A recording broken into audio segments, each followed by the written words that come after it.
বালিশে পর্যন্ত পিঠ ঠেকাতে পারবি না। সর্বনাশ করেছে, এই যে সামনে পেছন দিকে একবারে ছেঁকে ধরেছে একদম। এই কি হবে এখন?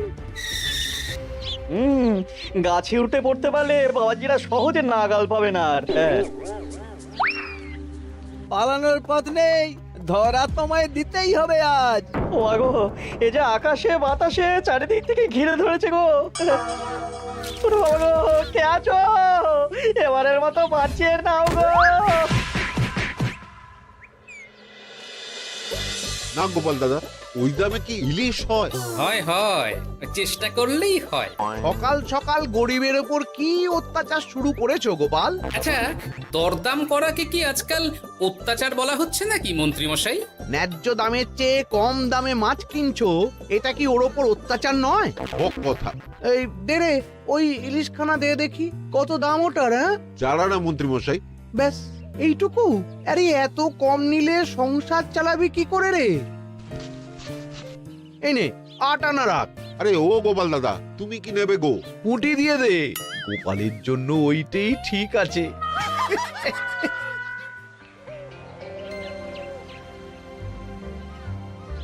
বাজার তো নয় যেন আগুন।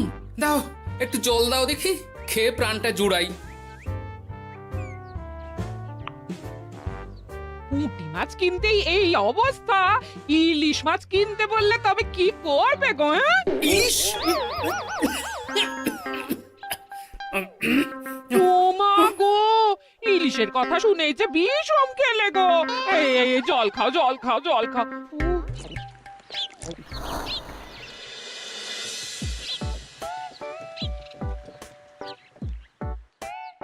আরে বাবা জীবন যে, তুমি কখন এলে? হ্যাঁ, এই তো বাবা এক্ষুনি এলাম। ও মা, এই বাবা জীবন যে, আর মিনুমা কোথায়? তাকে দেখছি না কেন? মিনু মিনু তো আসেনি আমার সঙ্গে, আমি একাই এসেছি। সে কি কথা? তাকে ওখানে ফেলে একা চলে এলে তুমি? সে তো আমায় ঝগড়া করে বাড়ি থেকে বার করে দিলে। হ্যাঁ, আমার তো আর যাওয়ার জায়গা নেই, তাই ভাবলাম যতদিন আপনাদের মেয়ের মেজাজ ঠিক হচ্ছে ততদিন আমি এখানেই বেশ করেছো বাবা, বেশ করেছো। এ তো তোমারই বাড়ি গো, তোমার যখন ইচ্ছা হয় তখন আসবে। হ্যাঁ, কিন্তু মিনুমা তো এমন করে না কখনো। সেটাই তো আমিও ভাবছি, কি যে হলো হঠাৎ করে। একসাথে থাকলে অমন একটু আধটু হয়। তুমি কিছু চিন্তা করো না বাবা, সব ঠিক হয়ে যাবে। হ্যাঁ, আহা, তুমি এখানে দাঁড়িয়ে থাকলে কেন? যাও বাজার করে নিয়ে এসো। জামাই আমাদের কতদিন পরে এলো। হ্যাঁ, চেহারাটাও কেমন শুকনো লাগছে গো। আহা হা হা হা, রাতে কি খাবে বাবা? লম্বা চালের ভাত দিয়ে একটু পাঁঠার মাংস করে দিই। হ্যাঁ, ওই শুরু হয়ে গেল তো। সে তুমি যতই বিষম খাও না কেন, জামাই আমাদের পাঁঠার মাংস খাবেই খাবে, আমি বলে দিলাম। হ্যাঁ,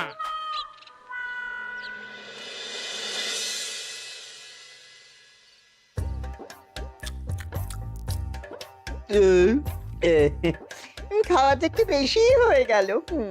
না না না, খান একশের মাংস কি আর এমন বেশি?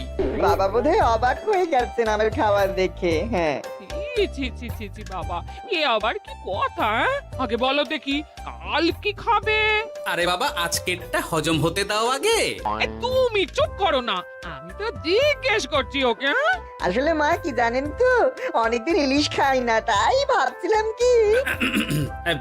আমি বলি কি বাবা, আজই তো সবে গুরুপাক করলে, ইলিশটা না হয় কদিন পর হোক। একদম না, বাবা জীবন যখন মুখ ফুটে বলেছে তখন কালই ইলিশ হবে। হ্যাঁ,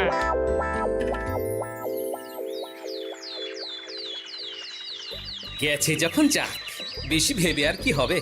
তার চেয়ে বরং গিন্নি যদি একটু তেল ঝাল দিয়ে কষিয়ে রান্না করে, অনেকদিন পর জমিয়ে ইলিশ খাওয়া যাবে। কি এত একা একা ভাবেন বলুন তো বাবা শ্বশুর? ও বাবা, তুমি আবার উদয় হলে কোত্থেকে? শ্বশুর বাড়ি এসেছি বলে কি খালি হাতে বসে থাকবো নাকি? এই একটু বাজার করে নিয়ে এলাম তাই। বাহ বাহ বাহ বাহ বাহ বাহ, কি বাজার করলে শুনি? তেমন কিছু না, ওই একটু চুনো মাছ আর কুমড়ো শাক। হ্যাঁ,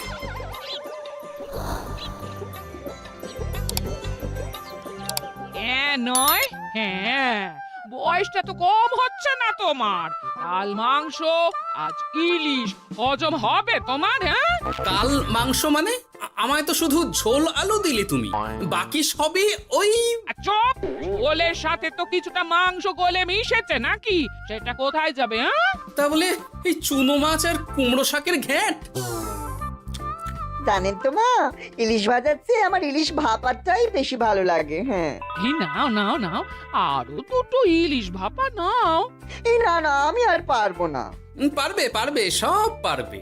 সবে তো 6খানা হয়েছে, আর না নিলে হয় কি করে বলো? হতভাগা, গোটা ইলিশটা সাবড়ে দিল। পারলে বেটা আমাকেও সাবড়ে দেবে কোনোদিন। কি হলো বাবা, আপনিও একটা খাবেন নাকি? না না বাবা, তুমিই খাও, আমার জন্য চুনোই ঠিক আছে। মা, ইলিশ ভাজা আছে নাকি? আসলে ভাজাটা এমন করা হয়েছে না যে আহা, নাও না বাবা নাও, লজ্জার কি? তোমার জন্যই তো করা এত সব। হ্যাঁ,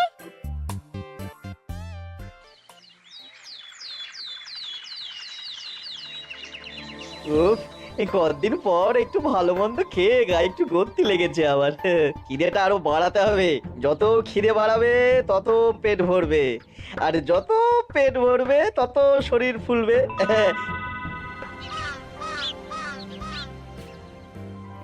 চাপে চাপে মুখটা কেমন চুপসে গেছে কদিনেই। এই যে বলি, ওই হাঁড়ির মতো মুখটা দেখার জন্য অত সময় নিলে বাজারটা কি করবে শুনি? হ্যাঁ, তোমাদের চাপে আমার হাঁড়ি তো এবার ঘটি হয়ে যাবে। তাতে লাভ বই, ক্ষতি হবে না কিছু। এখন যাও, বাজারে যাও। বাবা জীবন একটু দই কাতলা খেতে চেয়েছে আজ। হ্যাঁ, এ আচ্ছা জ্বালা তো, সারাদিন খালি খাই খাই আর খাই। তোমারই তো জামাই, তোমার মতোই হয়েছে তাই। বোঝো ঠেলা। না, কেউ নেই। এই বেলা চুপি চুপি মাথাটা একটু ভিজিয়ে নিতে হবে ভালো করে। উফ, কি কুটকুটানি। রে বাপরে বাপ, গোপালের জামাইয়ের একই কীর্তি। দই খাবো দিয়ে চিনি। এই যে বাবা জীবন, তোমার চুলের একই দশা হয়েছে। হ্যাঁ, এই মাটি করেছে রে। মাটির আর কি দেখলে বাবা জীবন? তোমার এই টাকের কথা জানতে পারলে তো তোমার শ্বশুর মশাই শাশুড়ি মা মুখে চুনকালি দিয়ে বিদায় করবে তোমায় ঘর থেকে। এই না না না, এই পায়ে পড়ে আপনার, দয়া করে এমন কি করবেন না আমার সাথে আপনি। ও বাবা, গলার স্বরও বদলে গেছে দেখছি। ইস, ঘেটে গেল সব। এখন ঘাটেনি, তবে সত্যি কথাটা না বললে আমি ঘাটিয়ে দেব সব। বলবো বলবো, সব সত্যি কথা বলবো, আমি সব সত্যি কথা বলবো। তবে দয়া করে আপনি কাউকে কিছু জানাবেন না।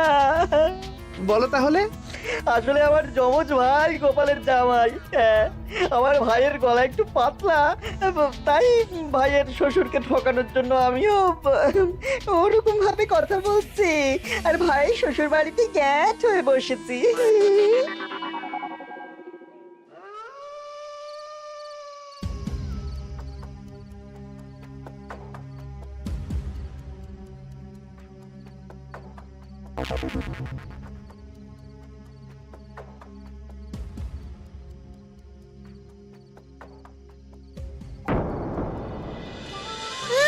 আজ গোপাল দাদুর বাড়িতে ভালোই খাওয়া হবে। হ্যাঁ, হঠাৎ নিমন্ত্রণ পেলে ভালো তো লাগবেই। আরে ওই দেখ, এই সময় মন্ত্রী মশাই কার সাথে কথা বলছেন বলতো? একবার যদি বুঝিয়ে সুঝিয়ে ওর ওই জমিখানা আর যা কিছু সম্পত্তি আছে এসব হাসিল করে নিতে পারিস, তাহলেই ব্যাস। আরে এ তো আমাদের জামাই বাবু। এ যদি সত্যি সম্ভব হয় মন্ত্রী মশাই, তাহলে অর্ধেক সম্পত্তি আমি আপনার পায়ের প্রণামী দেবো, কথা দিচ্ছি। হুম, গোপাল বাবা, এবার তোমার কি দশা হয় খালি দেখো। এই কথাগুলো গোপাল দাদুকে এক্ষুনি বলতে হবে। চল। এই কে কে কে ওখানে? কে? শিয়াল হবে হয়তো। শেয়াল? তুমি দেখলে শেয়াল ছিল? শিয়াল ছাড়া আর কি বা হবে। ও, এই ব্যাপার। তাহলে তো একটু সাবধান থাকতে হয়।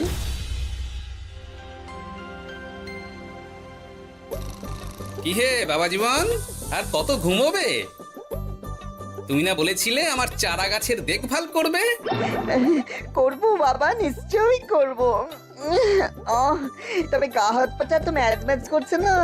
ও আবার কি কথা গো? এই নাও নাও নাও, ডাবের জলটা খেয়ে নাও, বে ভালো লাগবে গো। সে না হয় নিচ্ছি, তবে গা হাত পাটা কাউকে একটু টেপাটেপি করিয়ে নিলে ভালো হতো। গিন্নি আমি চলি বুঝলে, এরপর বাজারে গেলে রাজবাড়ি যেতে আমার দেরি হয়ে যাবে।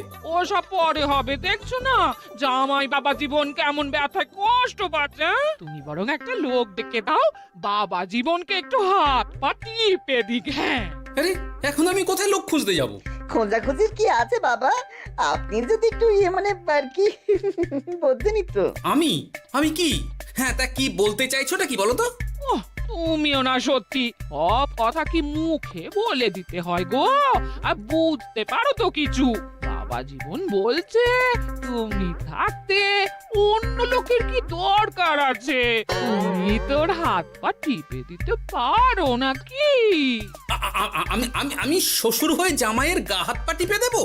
এতে লজ্জা পাওয়ার কি আছে বাবা? জামাই যদি শ্বশুরের সেবা করতে পারে, তাহলে শ্বশুর কেন জামাই সেবা করতে পারবে না? ঠিক কথা। এই দাঁড়াও দাঁড়াও, আমি ঘর থেকে তেল এনে দিচ্ছি, তুমি ভালো করে জামাই বাবা জীবনকে একটু মালিশ করে দাও তো, বরং আরাম হবে। হ্যাঁ হ্যাঁ হ্যাঁ, আমি তেল এনে দিচ্ছি। খুব ভালো হচ্ছে বাবা। এই করে যান, একদম থামবেন না, করে যান। হতভাগা, আমার জান কয়লা করে উনি আরামে ঝিমোচ্ছেন, দিতে হয় এক। এ কি জামাইয়ের মাথার কি অবস্থা? এ কি কাণ্ড! এ তো জামাই নয়, জামাইয়ের মতো দেখতে অন্য কেউ। কি হলো বাবা, থামলেন কেন? ব্যস্ত করছিলেন, করে যান। দিন সে এমন সুখ পাইনি। কি কি করে যান। সেই তো বাবা, তোমায় আরাম দেব না তো কাকে দেব বলো? তুমি আমাদের একটা মাত্র জামাই বলে কথা। না, গিন্নিকে এখনই কিছু বলা যাবে না। যা করতে হবে খুব সাবধানে করতে হবে, না হলেই পাখি ফুরুত হয়ে যাবে।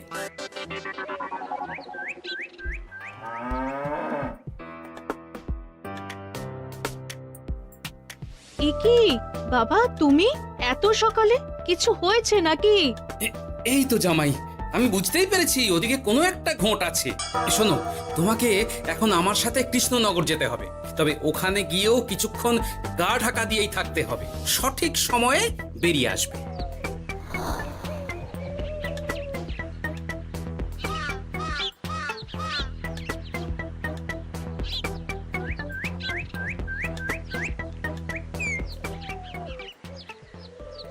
এখন দিব্যি বল পাচ্ছি শরীরে। বাবা শ্বশুর কালকে এমন সুন্দর মালিশ করলেন যে সব ব্যথা একবার ফুরুত করে উড়ে গেছে। আজ তো অনেক বেলা অবধি ঘুমিয়েছি। কি গো গিন্নি, কি এত গল্প করছো বাবা জীবনের সাথে? গল্প আর কি, এই আপনার কথাই হচ্ছিল। কাকভরে আপনি কোথায় গিয়েছিলেন? ওই একটু পুরনো বন্ধুর সাথে দেখা করে এলাম।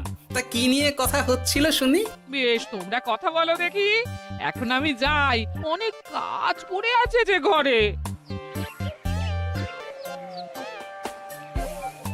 আসলে আমি ভাবছিলাম কি বাবা, আপনার তো বয়স হচ্ছে, তাই আপনি যদি এই সম্পত্তির ভাগটা আমায় দিয়ে দিতেন তাহলে আর কি, মানে বলতে নিত সব। ও বাবা, ওই দিকেও নজর পড়েছে দেখছি। কি হলো বাবা, কি ভাবছেন?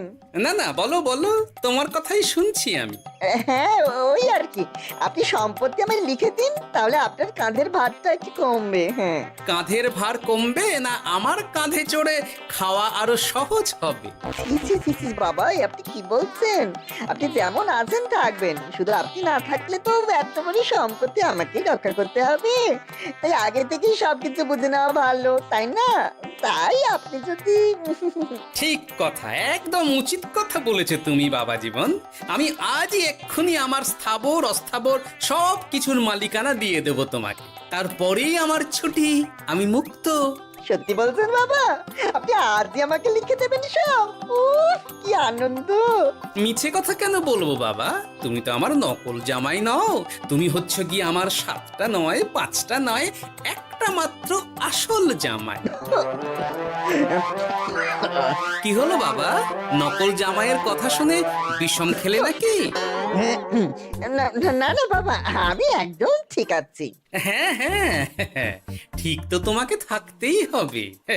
দাঁড়াও, আমি তাহলে রাজবাড়িতে গিয়ে আমার জমির দলিলটা তোমার নামে লিখিয়ে আসি। বিকেলের মধ্যেই সব কাজ হয়ে যাবে। নিজের বাড়িতে থাকতে রাজবাড়িতে দলিল রেখেছেন কেন? আমার কাঁচা বাড়ি, ইঁদুর পোকামাকড়ের উৎপাত।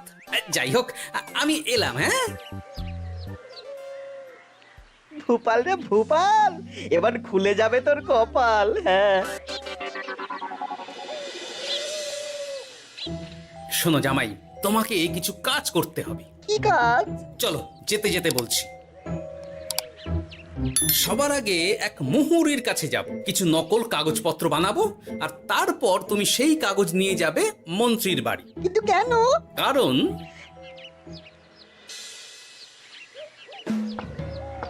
মন্ত্রী মশাই বাড়ি আছেন নাকি? এই দেখুন কি এনেছি আপনার জন্য। এই সময়ে কি ব্যাপার?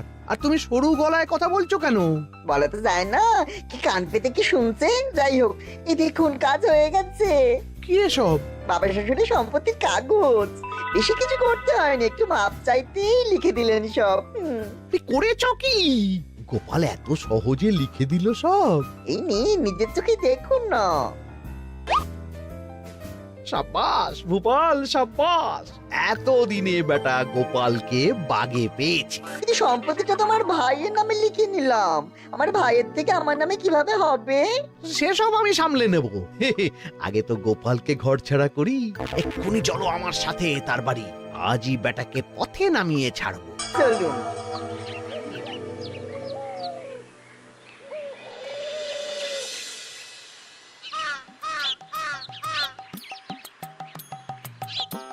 কি হলো বাবা শ্বশুর, গেলেন কই? এই তো বাবা, চলে এসেছি। আমার নামে দানপত্র? সব প্রস্তুত, এক্ষুনি চলে আসবে। আচ্ছা, পুরো সম্পত্তিটা ওকে লিখে দেওয়া কি ঠিক হবে গো? কিছুটা না হয় আমাদের মিনুর নামেও লিখে দিলে। আর আমাদের তো একটা ছেলেও আছে নাকি? ওর কথা কি তুমি ভুলে গেলে নাকি? আপনি মিছি মিছি এসব ভাবছেন মা? আমার নামে সম্পত্তি মানে কি শুধু আমি ভোগ করবো নাকি? আমি তো এসব করছি যাতে শুধু দেখভাল করতে পারি, তাই। তবে মিছি মিছি চিন্তা করো না গিন্নি, জামাই আমাদের বুঝদার ছেলে, একা হাতে সব বুঝে নেবে। তুমি যখন বলছো তবে তাই হোক। এত কিছু করলাম, এই আনন্দে তুমি তোমার শাশুড়ি মাকে একটা প্রণাম করে নাও দেখি। নিশ্চয় নিশ্চয়, সে তো করতেই হবে।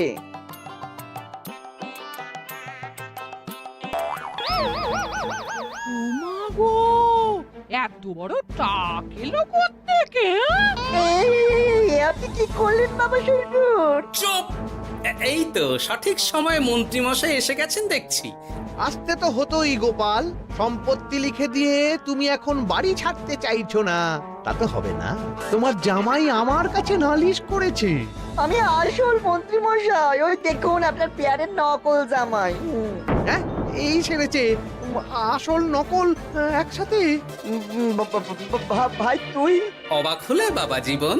এ কি, এটা আমাদের জামাই হলে ওটাকে? আমি আপনাদের আসল জামাই শাশুড়ি মা। ও আমার যমজ ভাই ভূপাল। চুরি করার অপরাধে বছর 10 আগে আমাদের গা থেকে তাড়িয়ে দিয়েছিল ওকে। লজ্জাতেই সে কথা আমি বিয়ের সময় জানাতে পারিনি আপনাদের। আমি আজ ভোরেই মিনুর বাড়ি গিয়ে জানতে পেরেছি সব। তার আগেই যদিও এই বেটাকে আমি ধরে ফেলেছিলাম, কিন্তু হাতে নাতে প্রমাণ না পেলে তো তুমি বিশ্বাস করবে না আমার কথা। তাই এত সব কাণ্ড। দাদা কদিন আগেই বাড়ি ফিরে আমার ভাইকে সম্পত্তি দাবি করছিল। সেই নিয়ে আমাদের মধ্যে গোলমাল হয় তো। আর তখনই বেটা নকল জামাই সেজে হাজির হয় আমাদের এখানে, সাথে জোটে মন্ত্রী মশাই। কি বলছো? কি এসব? আমি তো কিছুই বুঝতে পারছি না। না বোঝার তো কিছু নেই মন্ত্রী মশাই। নকল জামাইকে দিয়ে আসল দলিল হাতিয়ে নেওয়াও তো আপনারই পরিকল্পনা ছিল। এখন ধরা পড়ে গেছেন বলে বুঝতে কষ্ট হচ্ছে বুঝি? মুখ সামলে কথা বলো গোপাল। তোমার কাছে কি প্রমাণ আছে যে আমি ওকে সম্পত্তির দলিল নিতে পাঠিয়েছিলাম? প্রমাণ আমরা আমরাই সেদিন ঝোপের আড়াল থেকে দেখেছিলাম সব। তুমি কাকুটাকে বলছো গোপাল দাদুর সম্পত্তি হাসিল করে নিতে। আর ওই কাকুটাও বলেছিল সম্পত্তি পেলে তার অর্ধেক ভাগ তোমাকে দেবে। ভুল হয়ে গেছে গোপাল, তুমি আমায় ক্ষমা করে দাও গোপাল। এসব কথা মহারাজের কানে উঠলে রক্ষে থাকবে না আর আমার। ভুল যখন করেছেন তখন সাজা তো আপনাকে পেতেই হবে। এরকম করে না গোপাল, লক্ষ্মী গোপাল, সোনা গোপাল আমার। আমি আমি আমি তোমায় পদ্মার ইলিশ মাছ খাওয়াবো। হ্যাঁ, দয়া করে তুমি মহারাজকে কিছু বলো না। পদ্মার ইলিশ? মলদ নকল জামাইকে খাইয়েই তো শেষ হয়ে গেছে সব। বলি আসল জামাইকে কি খাওয়াবে ভেবে দেখেছো? পদ্মার ইলিশ এলে সেই ইলিশ খাবে আমাদের আসল জামাই। কি বলো নেপাল বাবা জীবন? যেমন আপনাদের ইচ্ছে মা।